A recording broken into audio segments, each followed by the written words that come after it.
Since 1984, Arkansas Business has been the state's business news authority, providing readers with the latest news and in-depth reporting on all things business in the state of Arkansas. Arkansas Business is also committed to honoring the individuals, companies, and organizations that are making an impact in the state of Arkansas. We live and work in the community, and we're committed to telling the stories of those who make Arkansas great. Today, we tell the story of Arkansas's best CFOs. Arkansas is home to some of the best companies in the nation, and their success is often backed by the financial framework constructed by the CFO.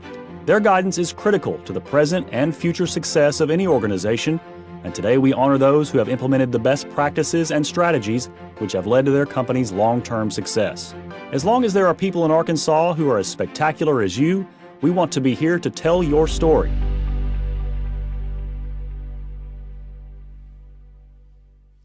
Greetings, ladies and gentlemen. My name is Mitch Bettis. I'm the publisher of Arkansas Business. And I'm Lance Turner, online editor of Arkansas Business. And on behalf of our staff and sponsors, we want to welcome you to the 2020 CFO of the Year Virtual Awards.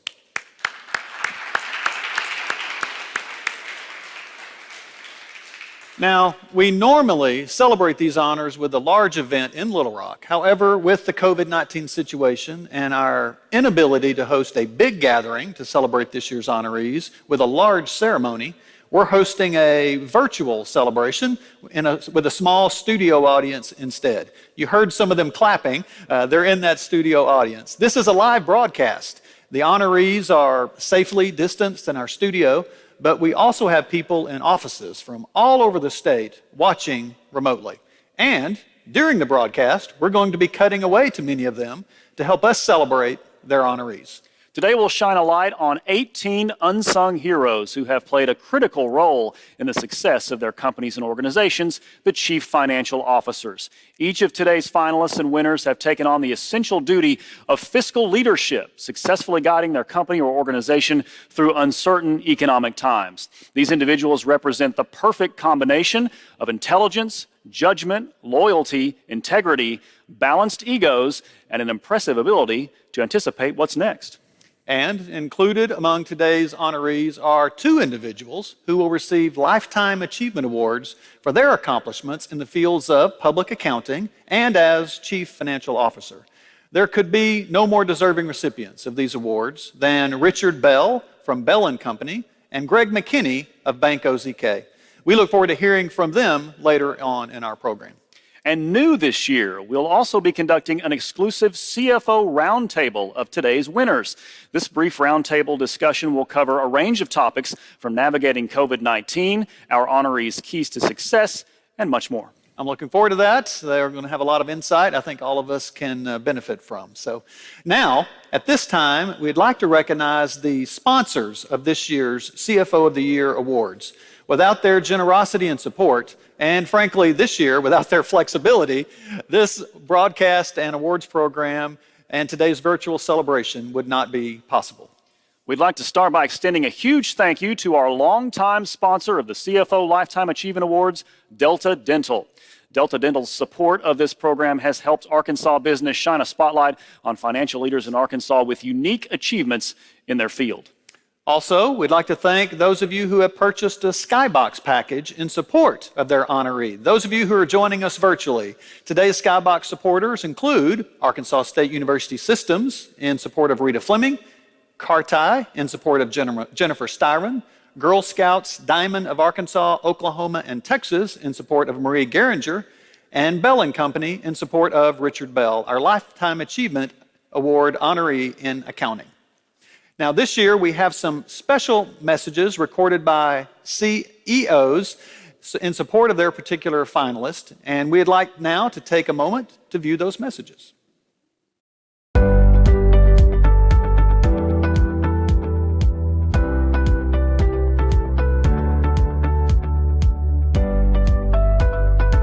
Jennifer, congratulations on being named Arkansas Business 2020 CFO of the Year. When I think back to the last few years, the work that you and your team have done is nothing short of extraordinary. I can confidently say we would not be where we are today and be poised for everything that is to come in the future without your leadership. Thank you.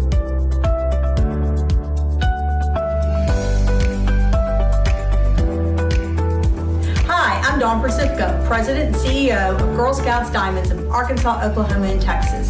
And I am here to congratulate Girl Scouts Diamonds CFO Marie Geringer for this honor tonight. Marie has done such an outstanding job as our CFO. She has developed a long-range financial sustainability plan that will help Girl Scouts continue to deliver the message of building girls of courage, confidence, and character who will make the world a better place for years to come, just like our wonderful Girl Scout Marie Geringer does. I'm Jim Borsig, Chancellor at Henderson State University, and I have the privilege to congratulate Rita Fleming, who is one of the nominees for Education CFO of the Year. We are delighted that Rita is being recognized as a finalist, and even more than that, we are very happy that Rita is a part of the Henderson State University family. She has been working here for a year, but she has a long history in higher education finance. She has brought talent and good humor to the work that's in front of us. On behalf of all of our colleagues, faculty, staff, and students of Henderson State University, we congratulate Rita, and we are delighted to see that she is being recognized in this way.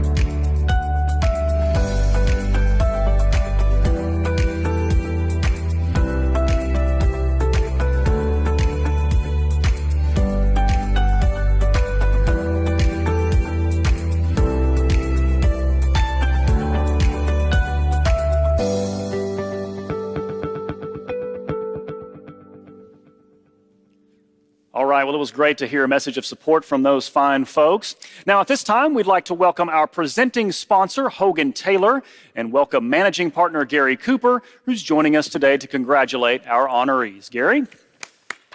Thank you. Appreciate it, Mitch, Lance. Welcome, everybody, either virtually or in person, to the 2020 version of the CFO of the Year Awards. I'll tell you, frankly, I look forward to next year when we're doing this in person. So anyway, on behalf of Hogan Taylor, thank you so much for the opportunity to sponsor this event again this year. And we're pleased to be here with such a great group of nominees. It's an honor to be nominated. So congratulations to each of you and what you've done over a lifetime of work for your organization, and especially what you've done here the past 8 or 9 months during this pandemic. So congratulations to you. And also for our 2 Lifetime Achievement Award winners, could be no 2 finer folks could have been given this award. So we're pleased to be here and be a part of that with you as well. So on behalf of Hogan Taylor, thank you very much. And we appreciate seeing you here and seeing you virtually, and look forward to being back with you live next year. Thank you, Gary. Appreciate that.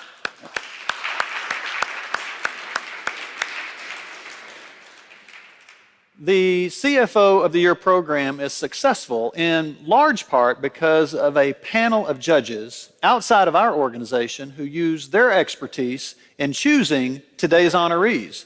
So we want to take a moment to say a special thank you to this year's judges, all of whom are our previous honorees of this specific program.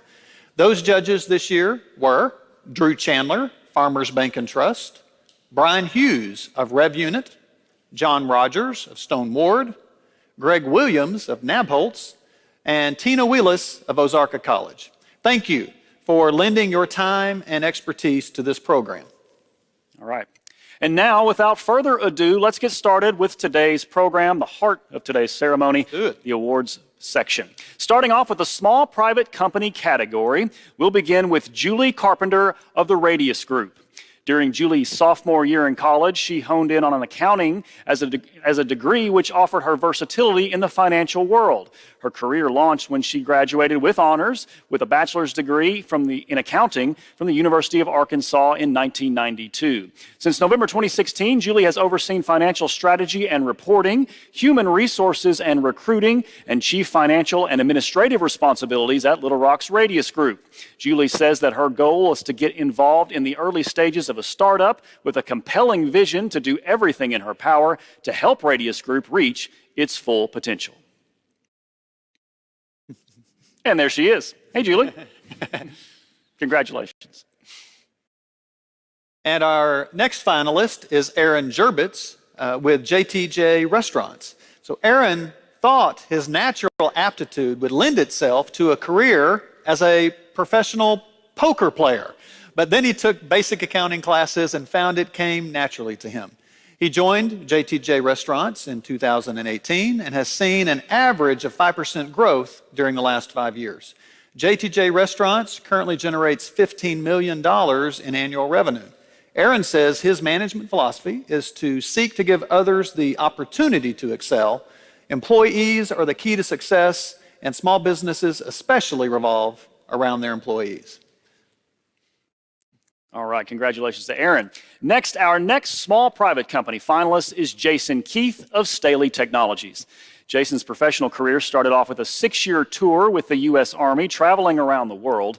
When he returned home, he enrolled at the University of Central Arkansas in Conway, where he earned a bachelor's degree in accounting, finance, and computer science in 2007. Jason has been the highest-ranking financial officer for 3 family-owned businesses and says that he enjoys working for small businesses because he can learn a lot about how to become a successful owner. Jason says he attributes his success to attitude, hard work, and integrity. And our last finalist in the small private company category is Brent Mills with PB2 Architecture and Engineering. Now, Brent started off working in public accounting in 1982 while in college. He worked for 3 public accounting firms, with BKD being the largest. Brent says as CFO for an architecture and engineering firm, he is inspired by the creativity that's around him on a daily basis. Brent has been able to step outside of the CFO role and help guide management through staffing issues and reorganization to help find that ideal balance between creativity and productivity. Brent says that his many years of executive experience has provided additional insight into his work as CFO. All right, to those virtually and in our studio audience, let's give a big round of applause to all the finalists in the small private company category.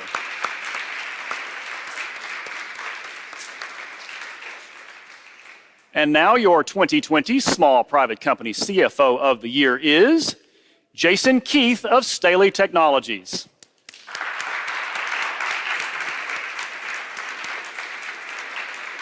As Jason comes to the stage, he's got some friends from his watch party who want to congratulate him. And while our team is getting ready to get their watch party sound ready, get their mics unmuted, I'll share you a couple of bits of information about Jason. Jason moved back to Arkansas from Memphis to work as a controller for Jason International in North Little Rock. He was attracted to that company for the obvious reasons. Eventually, he joined Staley in 2015, where he enjoys the challenge of helping a company in growth mode. Jason's father encouraged him to take an accounting class, and that sparked his interest. Jason also says that finance is the language of business, and he wanted to be a businessman. And now, there are some of Jason's friends at Staley Technologies. Let's hear from them. Guys, take it away. Hey, way to go, Jason. We're extremely proud of you. It's no shock to us that you won.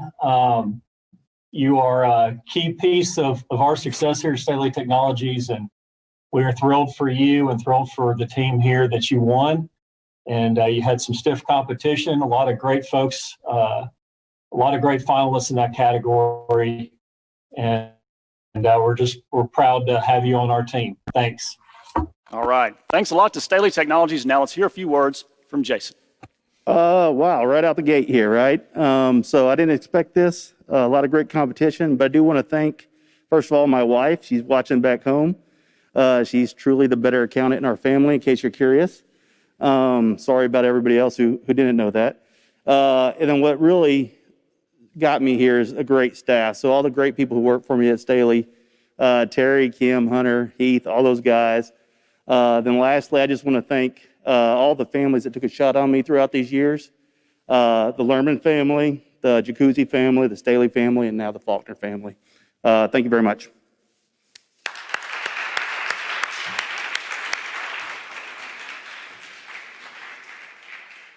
What I loved about the watch party at Jason's office was the kind of omnipresent picture that we all have, or bottles and bottles of hand sanitizer. Yes, did you everywhere. see that? Yeah. So, well prepared. Congratulations, Jason, and thank you to his watch party who have joined us today. Our next category to celebrate is large private company. The first finalist in the category is Hex Bisbee of Multicraft Contractors. Now, Hex joined Multicraft when the company had fewer than 100 employees, and it now has more than 700 and does work globally. Hex started his career off at Arvest Bank Group in 1996 and transitioned to the Multicraft family in 1999. Hex has been the CFO of Multicraft for 21 years and says, despite the many challenges of the pandemic, they are proud they have managed to keep nearly 700 plus workers employed. Hex says he values being part of an organization that has grown and provides compensation and opportunities to so many families. Next up, we have Gina Daly of Pinnacle Point Hospital. After jobs in the insurance industry and at Arkansas Children's, Gina took a job at Pinnacle Point Hospital in Little Rock in 2008.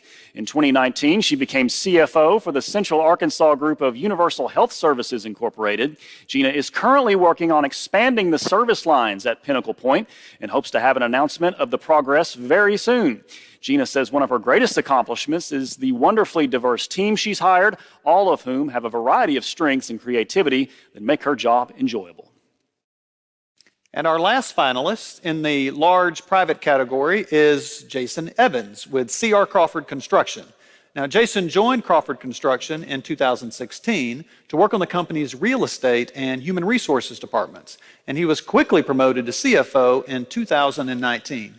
Jason said he pursued this path because he enjoys working with numbers and identifying opportunities for improvement. After working with Walmart for 4 years, he appreciates the impact he can make on a smaller company that is making big things happen. Jason believes empowering people to do their jobs and providing them with good feedback to build a great team is a key to success. All right. Congratulations to each finalist in the large private company category.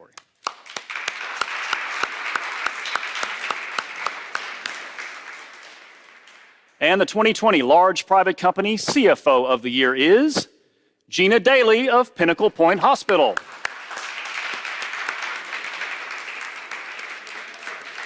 Now, as Gina comes to the stage, she's got some friends from her watch party who want to congratulate her. And while they're getting their mics unmuted and getting all that set up, we want to share a couple of bits of information about Gina. Working in the healthcare industry, the COVID-19 situation has provided her with many challenges, of course. Gina has taken on multiple responsibilities, from securing personal protective equipment to working with the Human Resources Department on scheduling and staffing needs for more than 300 employees to ensure a safe and equitable environment. Pinnacle's net patient revenue in 2019 was $35 million, up $7 million from the previous year. And speaking of Pinnacle, there they are joining us live now, the folks at Pinnacle. They'd like to say congratulations. Guys, take it away. All right. I normally wing things, but I was afraid I'd get nervous. I'm so excited about this that I wanted to write a few things down. So give me about just a few seconds and we'll roll through this. Today's Gina's 12-year anniversary. So happy anniversary with Pinnacle Point. We're so excited about having you here for 12 years. I met you when I was the chief nursing officer in 2010. We clicked professionally and personally. Professionally, we discovered we're both type A personalities. We have an affinity for success and high expectations with accountability. Personally, we discovered we're totally warped with our senses of humor and we can laugh at the craziest things. When I became CEO in 2014, I recognized a myriad of ways that you exceeded your role as CFO by excelling and performing in roles that go beyond any traditional CFO. We began to refer to each other affectionately as Sonny and Cher of healthcare because we approach hospital operations the same way. You have a heart for our patients and their families. You have a tough numbers exterior, but our team has seen you cry on more than one occasion as you advocate for patients and families in need. You lead with strength and spirit daily while being focused on strategic growth, profitability, and long-term success, while never losing sight of the most important thing we do, which is take care of kids. You embody exceptional qualities and you're a tremendous example for women and men in the industry and in leadership positions. I count it an honor to call you my colleague and friend. Congratulations, this is so well deserved. Thank you. Wow. That's fantastic, Gina. Why don't you say a few words? Thank you, Shane. It sounds like you've already said everything for me. It's great working at Pinnacle. It was kind of funny when he said, some of you may not know how you got here. That was me. I never expected anything like this. It is a great honor. And I can thank my team, I have the best team in the world. They make me look good, and I appreciate that. My husband, who I always refer to, Don, he's here today, as my rock, because, behavioral health and healthcare in general can be a little stressful at times. So he gets a lot of stories when I get home. And of course, I've had many leaders that have helped me throughout the years, great CEOs like Shane, Lisa Evans, who hired me at Pinnacle.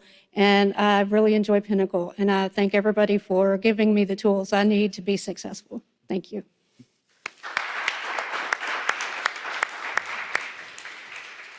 Congratulations, Gina. Congratulations. And it sounds like, Lance, next year we obviously have the built-in entertainment. Sonny and Cher can come actually sing at next year's CFO event, which is going to be a lot of fun. Let's book that. Happy anniversary to a work anniversary too, by the way. So, our next category we're eager to honor is Nonprofit CFO of the Year. And our first finalist is John Doerr with the Museum of Discovery. John moved to Arkansas in 2009 to work as the Arkansas Bar Association's Director of Finance and Administration, and then joined the Museum of Discovery in 2015. John believes that transparency in finance strengthens an organization. With that commitment to keep their staff employed and engaged, John has helped the Children's Museum navigate the COVID-19 situation by staying current and seeking additional government funding resources such as SBA loans. All right, our next finalist is Marie Geringer with the Girl Scouts, Diamonds of Arkansas, Oklahoma, and Texas. Marie's first money-earning activity was selling Girl Scout cookies as part of the nonprofit's financial literacy program when she was a scout herself. Marie is actively a part of the American Institute of CPA's Leadership Academy and a member of the board of the Arkansas Society of CPAs.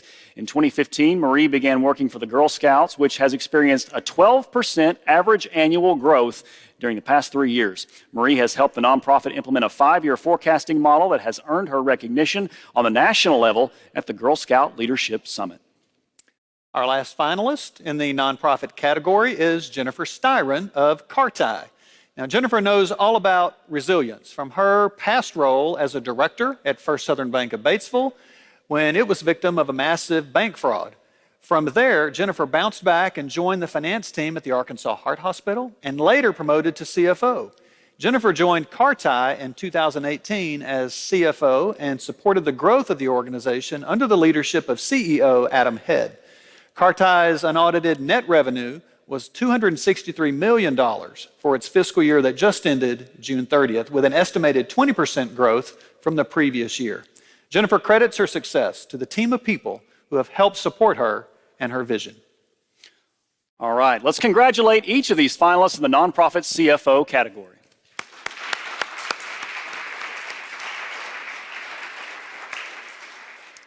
And the 2020 Nonprofit CFO of the Year is Jennifer Styron of Carti.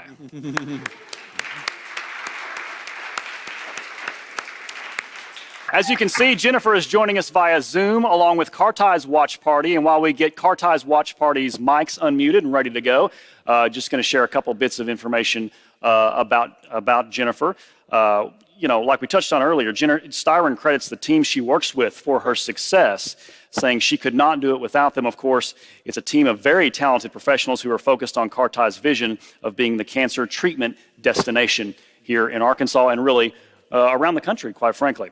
And so now let's hear some words from the folks at Carti, some words of congratulations. Guys, take it away. We've all got masks on in here, but Jennifer, we're incredibly proud of you. I would put you up against any healthcare CFO anywhere.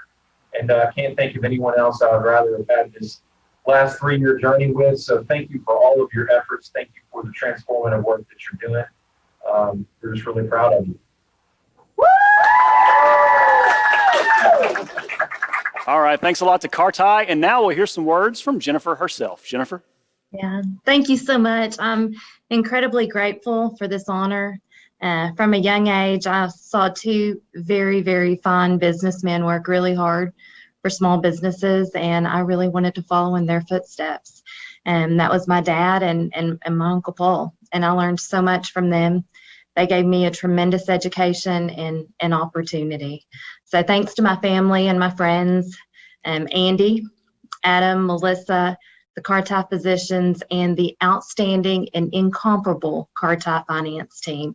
they are the best I have ever seen. I'm beyond blessed and grateful for where I am and what I do. And thank you.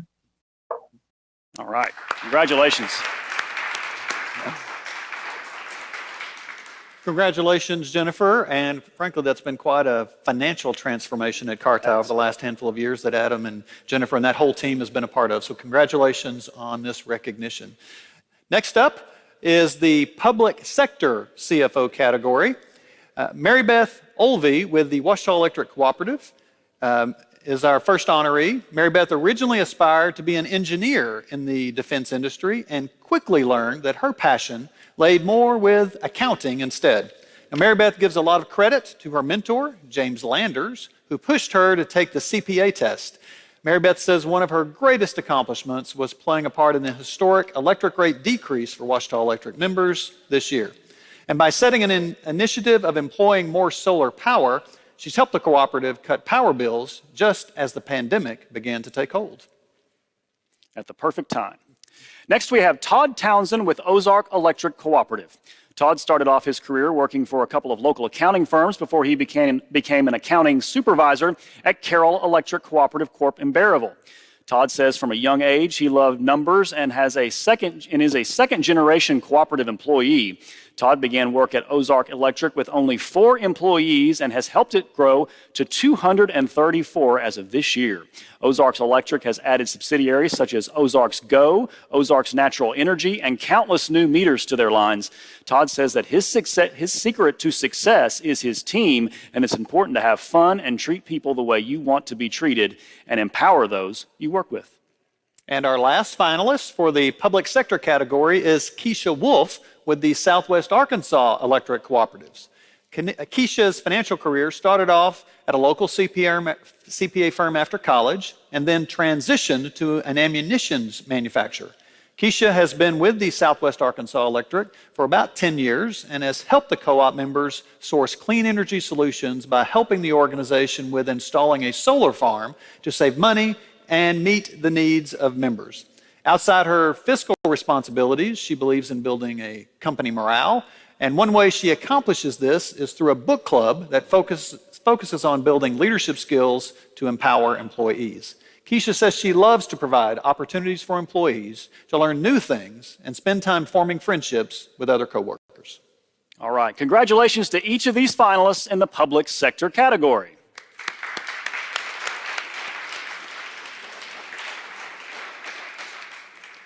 And the 2020 Public Sector CFO of the Year is Todd Townsend of Ozarks Electric Cooperative.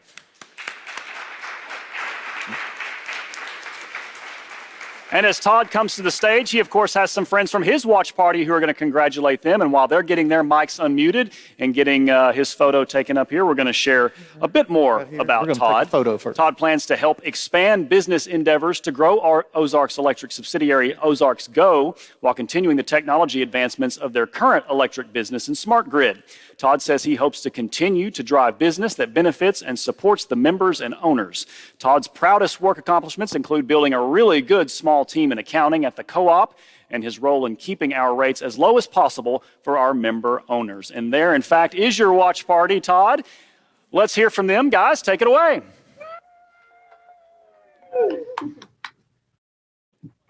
They got the signs and everything. Do y'all have anything you'd like to say? You want to say some words to Todd? Yeah, Todd, congratulations. It's what an honor that you've been given, and we're just so proud of you for everything that you've done to help us and our members accomplish everything we've done over your career. Again, congratulations, and we are just so proud of you, and can't wait to see what you do in the next 3 or 4 years. So, Todd, congratulations, and proud of you, buddy. All right, thanks a lot, guys. We appreciate it. Todd? Well, I think there needs to be a recount. We had 2 other incredible nominees from the electric co-op industry. First of all, I'd like to thank Arkansas Business, Hogan Taylor, for this honor. And I hear this over and over again, but everybody says they have the best team, but I really feel I do. My company has recently sent people to help with hurricane restoration, and We're really in the quality of life business. We're trying to get high-speed internet to all of our members and hopefully outside our territory in the near future. Thank you.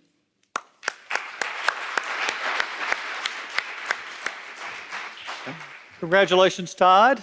And we will now recognize the finalists from our final category today, our Education CFOs. So first up, we have Gloria Arcia with the University of Ozarks.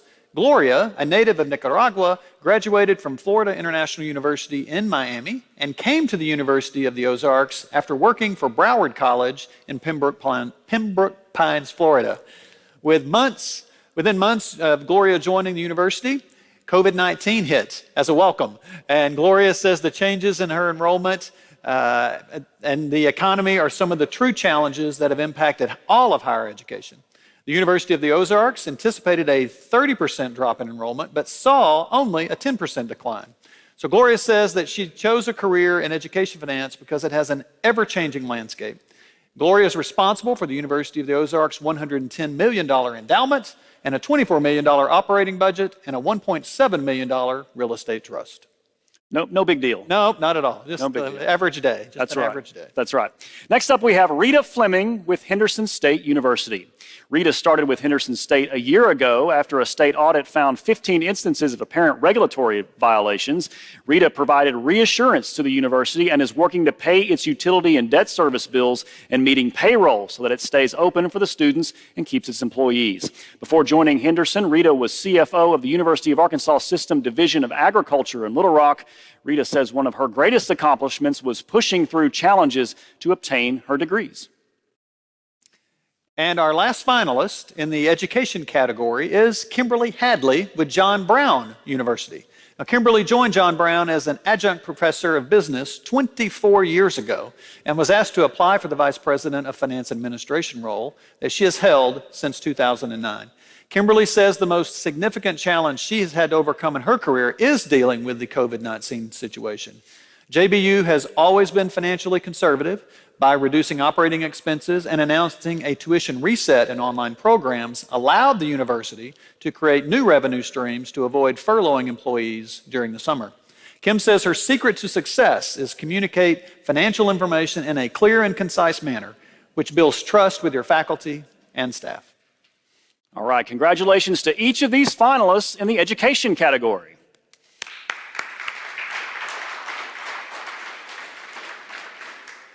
And the 2020 Education CFO of the Year is Kimberly Hadley of John Brown University.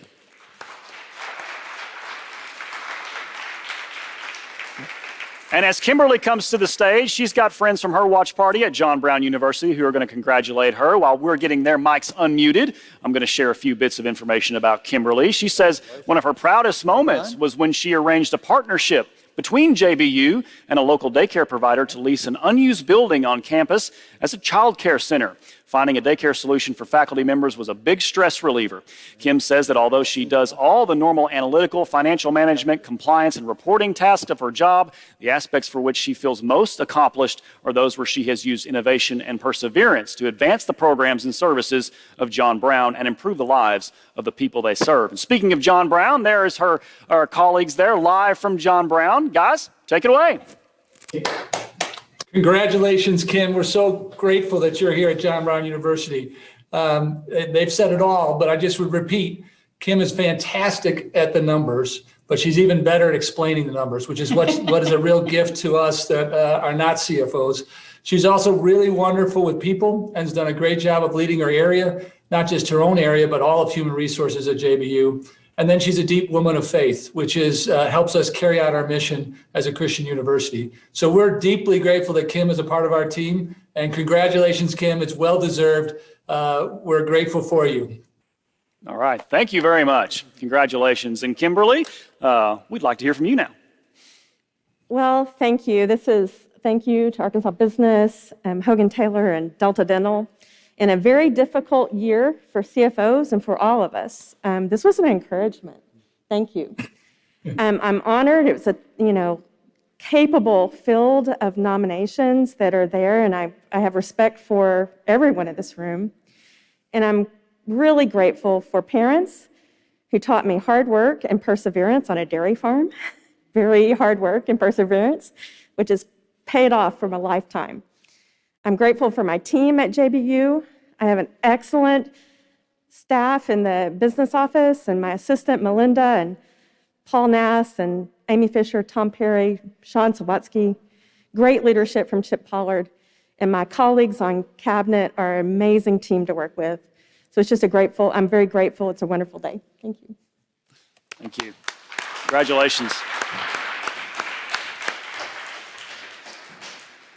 Well, congratulations to Kimberly and all our category winners that we've honored so far today. It's been a fantastic program. We've learned a lot of things. It's actually incredibly encouraging to see so much talent, the depth and breadth, and the passion for the work they've done. It's been really valuable, I think, for Arkansas companies. Absolutely. We're about to get some more value out of this because next up, we have the Lifetime Achievement Awards. For the 9th consecutive year, we are proud to honor 2 very deserving people with Lifetime Achievement Awards for their accomplishments in the fields of public accounting and as Chief Financial Officer.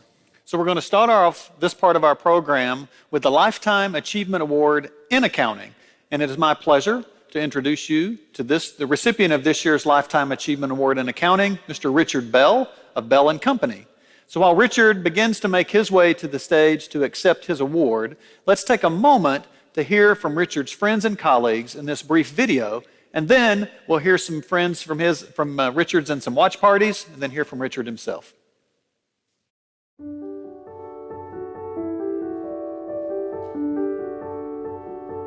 Richard will tell you that he didn't get there to where he's at today by himself. Richard is one of our alumni. We're very proud of him. He's been a great resource for us and our students.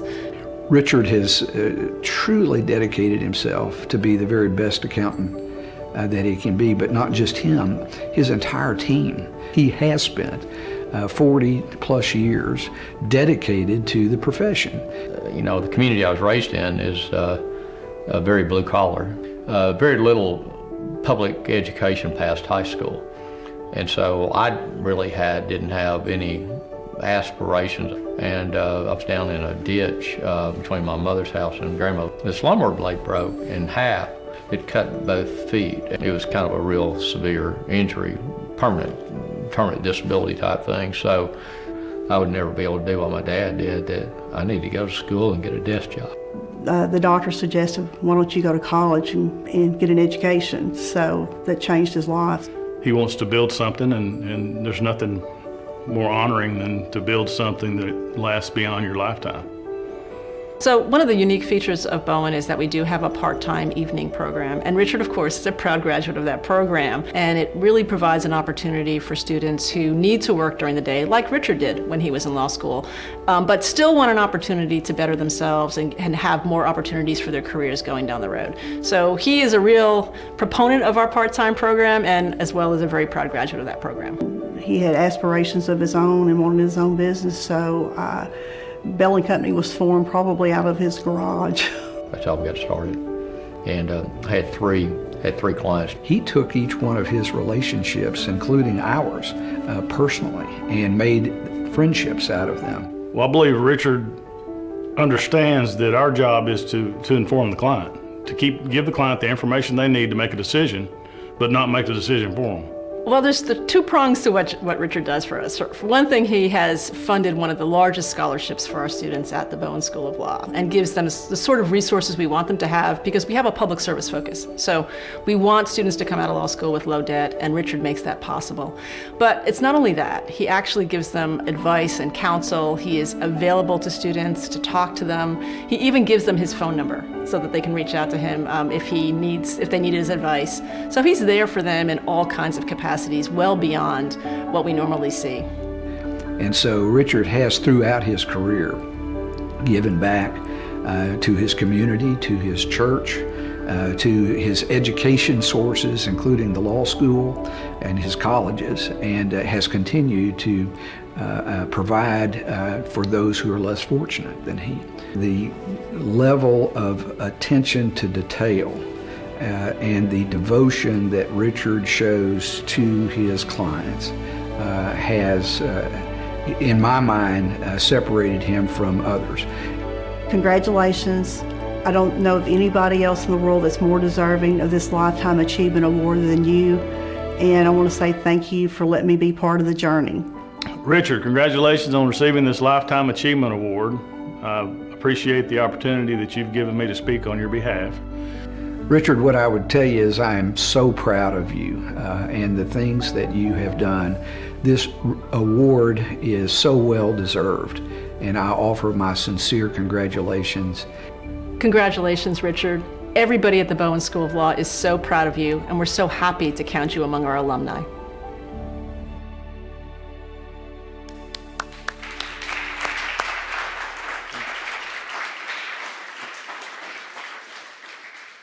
So we do have a couple of watch parties that are also here for Richard as well, and I believe we're about to be teeing those up as Richard has been making his way to the stage.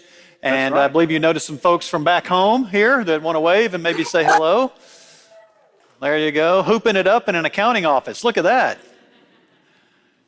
I don't know that anybody is saying something there, but I certainly know they've been waving. And we have a second watch party in your honor, Richard, from the Friends at Bowen School of Law as well. I believe there's a switch here. I believe you recognize a few folks here from the Chancellor's office. So.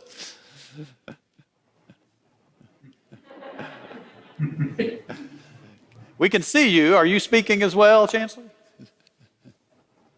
Oh, the pesky mute button. You know, that mute button gets all of us at some point. There you go. Whoop. 1 second. Over to law school, I think unmute your mic may be the phrase of the year. That's right. That's right. Probably that's right. How that works.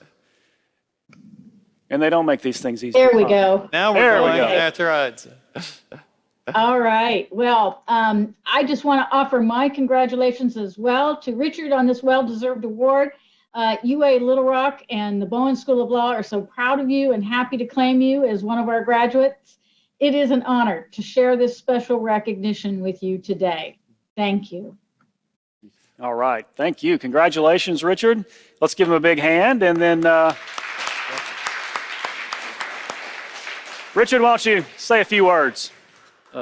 Thank you very much. I'm very thankful to be here today. And first of all, I want to thank my parents. They came from the great generation. My dad served in World War II, came back, raised a family, great family. I want to thank all the public schools I went to, Oak Grove, North Little Rock, Oak Grove, UALR, undergrad, UALR, Bowen Law School. Thank you so much. I still believe in public education. We support them through our endowments, our scholarships. I think they're very important. I hope that you will continue to do so as well. Thank you to my colleagues. We've got a great accounting profession here in the state of Arkansas. There's some really good CPAs, great CPAs, both past, present, and in the future. Let's continue to develop our future leaders as well. And to all my colleagues over at Bell & Company, thank you so much. Today, this is kind of a team award. I would not be here but for you. To my daughter, Jennifer, who represents our next generation at Bell & Company, thank you so much for coming. And I promised everybody that I wouldn't cry today, but I have shed a few tears over this recognition. And so to Arkansas business, I'm forever grateful for this recognition and very humbled to represent the accounting profession in Arkansas today. So thank you so much. All right. Thank you very much.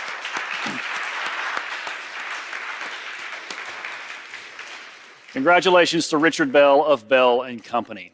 Next up, we will be honoring our CFO Lifetime Achievement Award winner, Greg McKinney of Bank OZK. This category is sponsored by our friends at Delta Dental.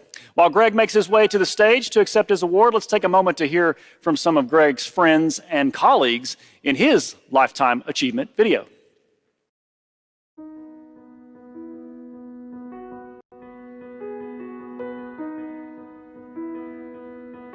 I was always a numbers guy from the standpoint of good and math.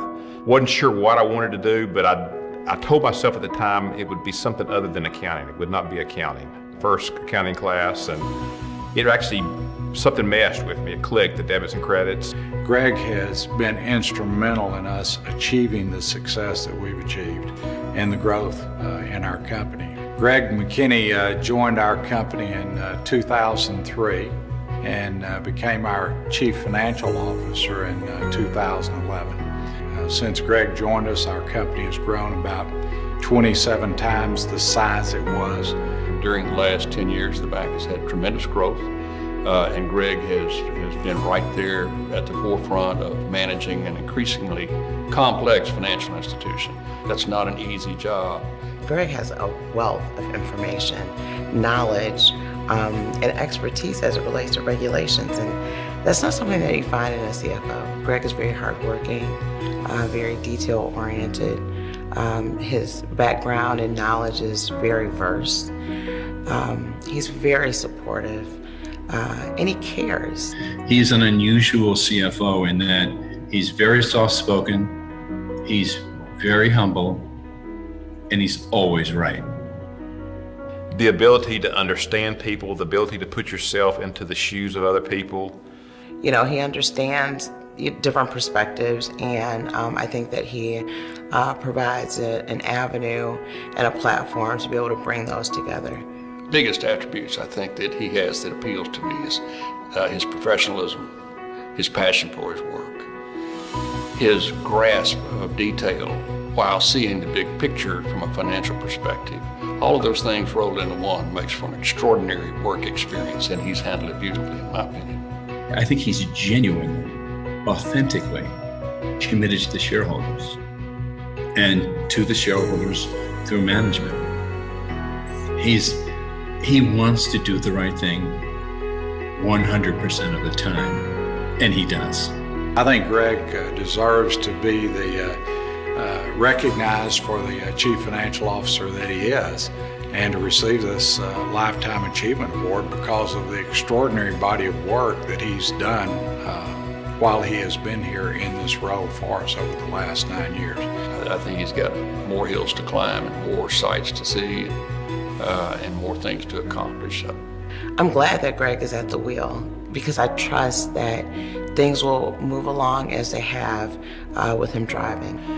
You can be the smartest person in the room, and yes, that will get you so far, but if you really want to be successful, if you really want to get to the top, if you really want to kind of reach the pinnacle of your career, your profession, you've got to be able to navigate people. You've got to be able to understand people. You've got to be able to manage people.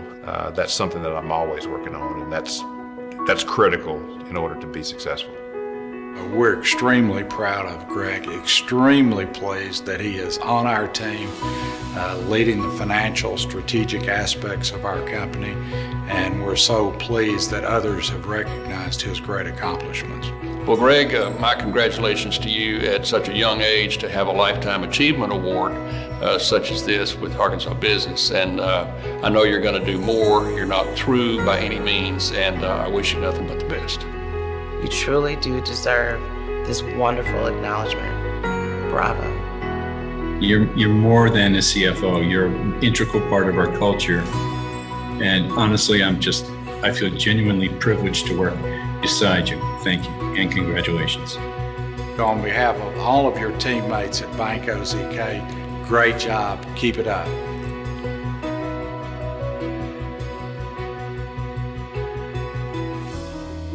Well, it's my great honor to welcome to the stage Greg McKinney, so please join me in a round of applause for the 2020 CFO Lifetime Achievement Award winner.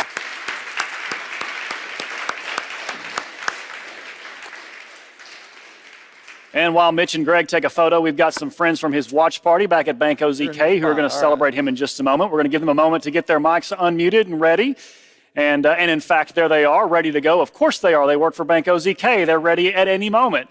Take it away, guys. Would y'all like to say anything? Know a few folks, and then you can speak over here. Okay. We're going to... Is it snowing out there? It looks like there's snow on the ground outside. Maybe not, though. In that beautiful new conference room at Bank OZK. Well, congratulations, and thank you, Bank OZK, for being here to celebrate Greg. And now a few words from the man himself. Greg? I certainly want to thank Arkansas Business for this recognition. You know, you guys are a very key part of business in Arkansas, and we certainly appreciate what you do for the state. When I first found out I was receiving this award, it really made me think about the number of people that I've interacted with and engaged with over the years and how they have influenced me to be the CFO that I am today. And I just hope that I've had some level of positive influence on some portion of that group, and that they have taken something from their interactions with me over the years. I do want to thank a few groups today. Our board of directors, who challenges our management team. They really make us, really work to build the bank, to continue to grow the bank, to make the bank a better place. I certainly could not do the job that I have done without the support of the board. Our staff, my colleagues that you saw there.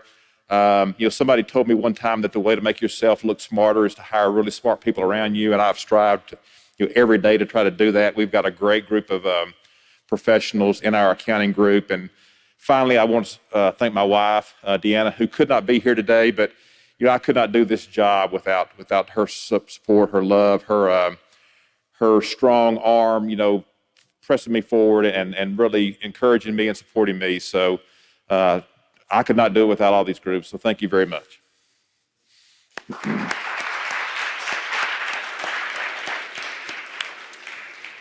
Congratulations, Greg, and really congratulations to each of our finalists and winners today. Thank you for the work that you put in, usually behind the scenes, to keep our companies, our organizations moving forward, especially in unique times like we have now. So that concludes our kind of regular program, but we have a very unique thing to bring to you today, a special CFO Roundtable segment that is new to this year's awards program. We wanted to take advantage of all the folks in the room who could really shed light on some critical issues that all of us are facing. And today's discussion will involve today's winners and, of course, all of you who are watching from your office at home and those in our studio today. So I'd like to go ahead and invite some folks to the stage, our roundtable panelists back to the stage, including Greg McKinney from Bank OZK and Richard Bell of Bell & Company, so they're making their way back up. I'd like to also welcome Kimberly Hadley of John Brown University, Gina Daly of Pinnacle Point Hospital, Jennifer Styron of Carti, who's going to be zoomed in. There she is on a screen over there, so she'll be zoomed in. Todd Townsend, Ozarks Electric Cooperative, and Jason Keith with Staley Technologies. Now, while they are making their way to the stage, I'd also like to invite back to the program the managing partner of Hogan Taylor, Gary Cooper, who's going to help me moderate today's roundtable discussion with today's CFOs. So we'll get organized here, and all right, very good. So you can see we've arrived and fairly distant, and I think we're ready to go. So we're going to ask a few questions between us. I'm going to start off here. And we're going to direct this to some specific folks. Greg, I'm going to start with you so you can be ready. And then Jennifer, you'll be second. You'll have the same question. So you're all part of key leadership teams at your respective organizations. How should a business leader go about assembling a quality executive team? Mitch, as I mentioned, one of the best pieces of advice I ever got was to hire smart people. Surround yourself with smart people, people that have the skill sets to really advance in my area, say accounting, but you also want to make sure you've got a very diverse group of people. You want to make sure you've got people that have seen things in different lights, have done things different ways, can offer alternatives, can challenge the norms, can challenge what may be the customs, the norms, how you go about trying to accomplish something. And you've got to have that diversity. You've got to have the variety of opinions, and then develop the collective, cohesive team that ultimately gets you to the right solution. Makes sense. Jennifer, what's your perspective? You've been a part of a number of organizations. How do you develop a quality executive team?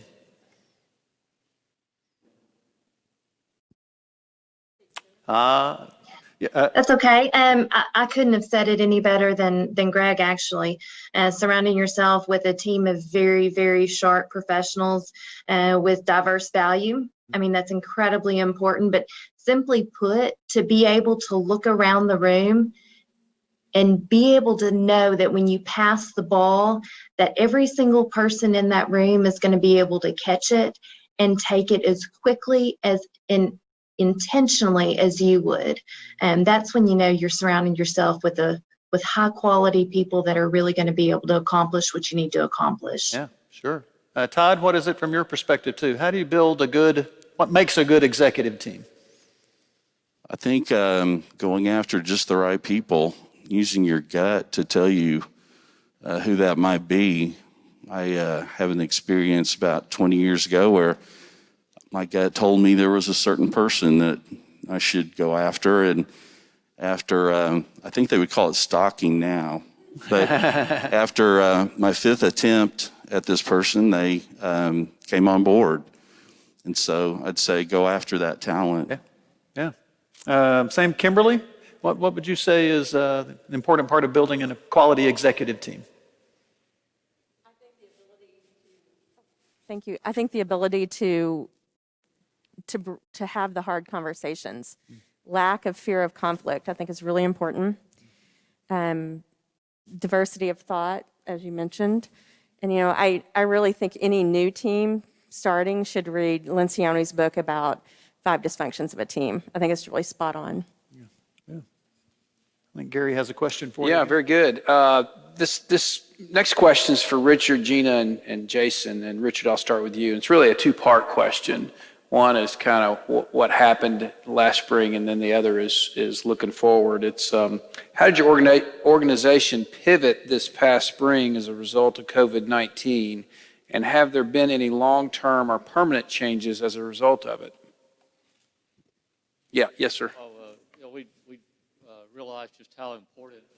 We always have thought for a smaller firm that IT was very important, and technology, and we were able to, with our help from mainstream, move to remote within 24 hours. And what we have learned from my daughter, who's continually trying to educate me on the ways of the world, the next 30 years, is just that it's going to become part of our practice, being able to work away from the office. I'm an old bricks and mortar person, so I'm slowly making that transition, but what it taught us is that our work group is totally different now, and we probably will be a combination of in and out of the office, and trying to manage the workflow is a challenge, but it's something can be done. But technology's a big thing. Very good. Gina, you have any comments on that? Yeah, being in healthcare, it was behavioral health, so it wasn't like the med surge. We didn't get the frightening aspect of, the COVID patients coming in, but it was rather shocking even for us. I think the biggest thing that we had to adjust is the IT, the telemedicine. We had been a little bit behind the curve in behavioral health of getting telemedicine up to its full capacity. We very quickly, like within weeks, had all of our 15 outpatient sites up and running on telehealth. We continued our outpatient therapy volume at even a higher level due to the needs. With the stress and anxiety that people have been feeling, that's been a huge need overall for everyone, I think. The other thing that we had to do was just learn to just kind of go with the flow. Everything changes so rapidly, moment to moment, and it's been that way all year. You never know what to expect. Our company suffered a little bit of a malware attack in September, and it took all of our IT systems down, which given 2020 and the impact that had, because everybody's relying on IT. So that was a huge adjustment. And I think that going forward, what we have learned and going to continue is obviously with the telehealth and the telemedicine, and that's actually a much more, from the CFO perspective, financially better way to do things rather than having therapists travel all over the state. So it's been definitely an interesting year. To say the least, right? Yeah, right. Jason, how about you guys over at Staley? Well, I guess the first question, if I remember correctly, is what did we do differently as soon as the pandemic started? And when they let me back in the office, I'll find out the answer and get back to you. But that is really a big part of our success going forward. So the next professional I hire, whether it be in HR or accounting or even, maybe the next CFO, there's a great chance they won't be in Little Rock. They may be anywhere. And that's a huge advantage because that really opens our employment pool up to really a countrywide, nationwide pool. And that's a huge advantage for us. So we're really looking forward to that going forward. And luckily, we're a technology company, and we feel very confident about our ability to pivot with all the technology needs moving forward. So, well, great. Yeah, nothing like a pandemic to get everybody using technology, right?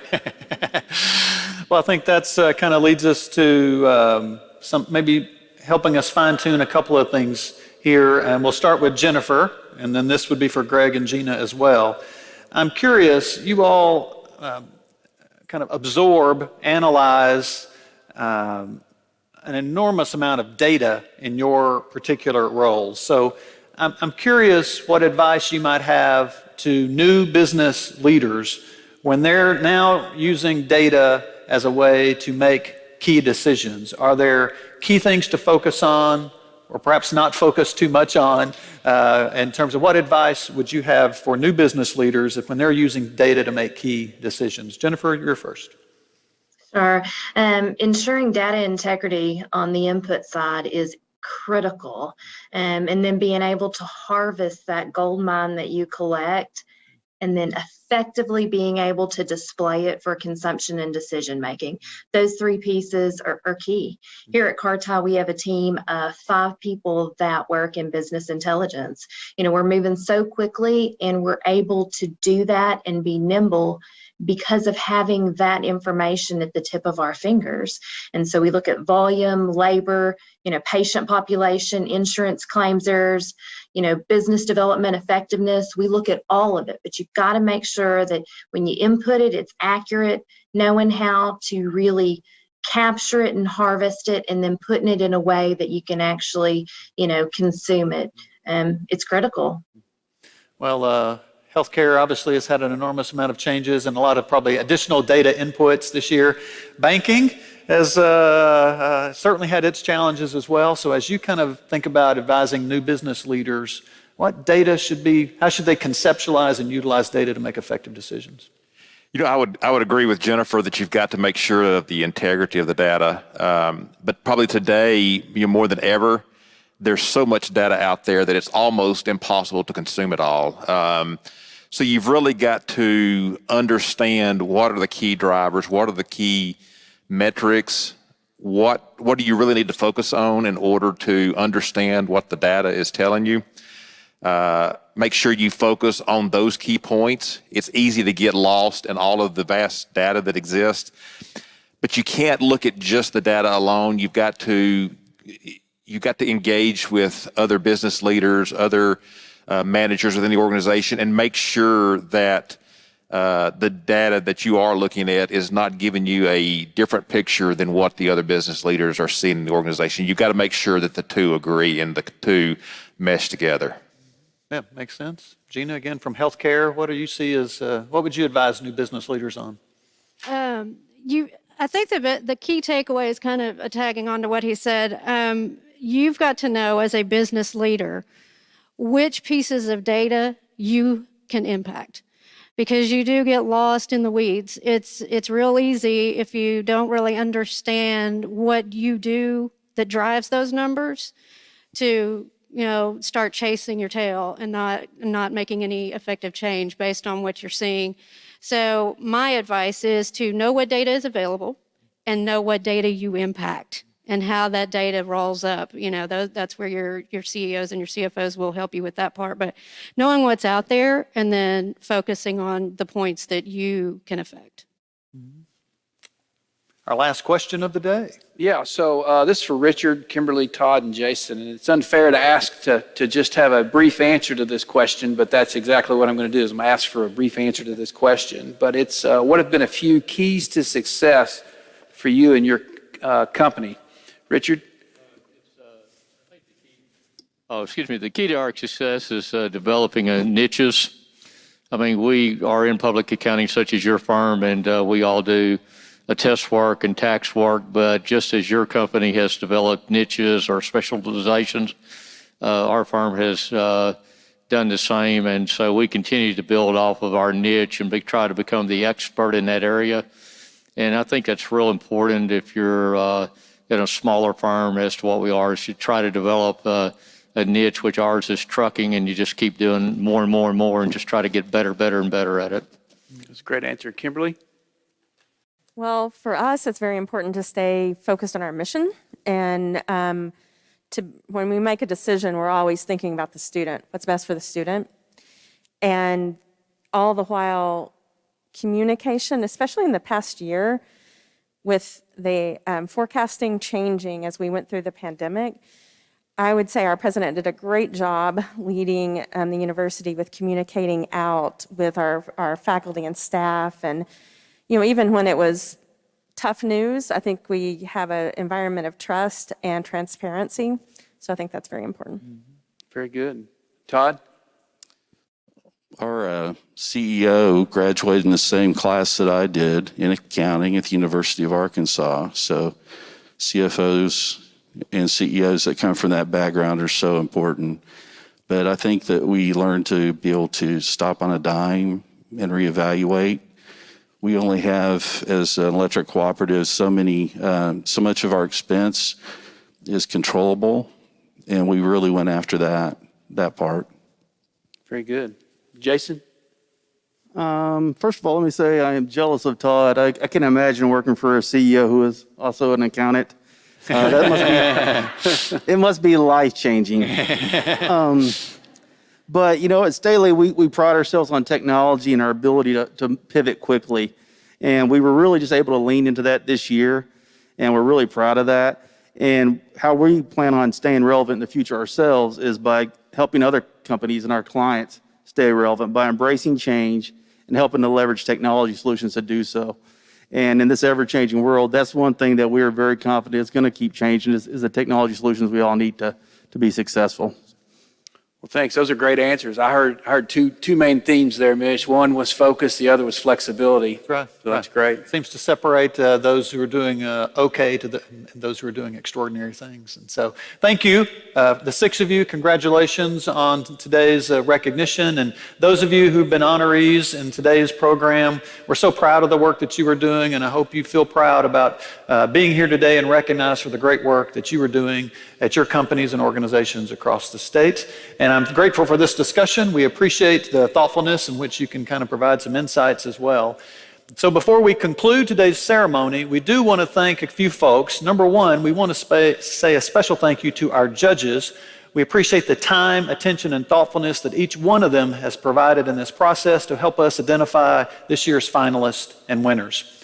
We'd also like to take a special note of gratitude to our presenting sponsor, Hogan Taylor, for helping be a partner in this program for many years, for helping lead today's discussion with our honorees. We also want to thank our special partner, Delta Dental, another longtime partner with this particular program. Without both of their support, none of this would have been possible. We also want to say thank you to all of you who have purchased skyboxes, all of you there in virtual land, for all the celebration that you helped be a part of in acknowledging today's honorees. We're grateful for your participation as well. Now, all of you on this watching remotely or in the studio today have said, wait a minute, I know someone who ought to be recognized for the CFO of the Year. They're doing incredible work as a small company or a large company at a particular nonprofit or a particular public company. Well, here's how you do that. If you know a deserving CFO that we should be paying attention to, we want to have them in our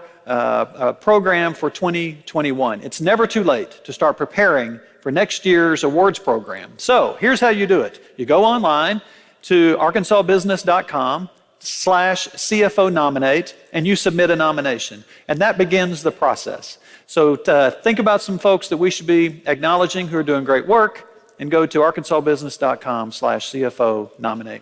Look for coverage of today's event at arkansasbusiness.com and in a coming issue of Arkansas Business. Thank you. Thank you in the studio, and thank you online for joining us today. Have a great and safe afternoon.